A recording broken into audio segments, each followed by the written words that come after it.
Gubernur Bali Sane Anyar nyarengang perbekal wiaden bendesa adat sejebak Bali mangda mesikian ngewangun Bali.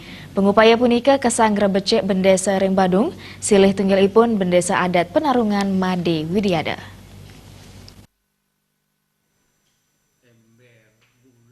Gubernur Bali Wayan Koster dawak puniki nyarengang para perbekal wiaden bendesa adat sejebak Bali mangda mesikian ngewangun Bali mangda sayan becik.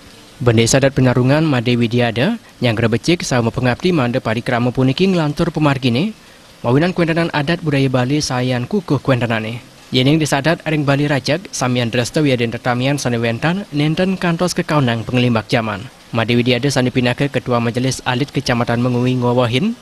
Gubernur Wayan Koster kapriang ngemarkiang daking Undang-Undang Nomor 6 Warsa kali 14 ngeninin indik desa. Desa adat pada state kuratiang sekadi menjalaran antuk perda desa adat.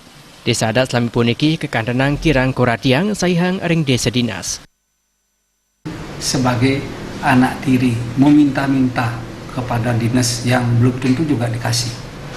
Walaupun dengan proposal dan lain sebagainya, harapan kami untuk kuatnya adat dan istiadat ini karena pembangunan di dinas terutama di desa kami tidak akan bisa lepas dari adat itu karena semua di desa kami tanah dan lain sebagainya adalah dimiliki oleh desa adat karena tanahnya tanah PKD. Dengan demikian tentunya koordinasi dan pembangunan apapun mestinya yang dilakukan oleh dinas terutama di desa kami mestinya mengajak atau mengikut sertakan atau lebih mengutamakan kepentingan adat atau desa adat itu. Dawak mekudang-kudang raine sane sampun lintang menggalaning jagat Bali Sane Anyar Wayan Koster mapidate nyarengang perbekal wiaden bendesa adat sejebak Bali manda mesikian nguangun jagat Bali. Supiatna Bal TV.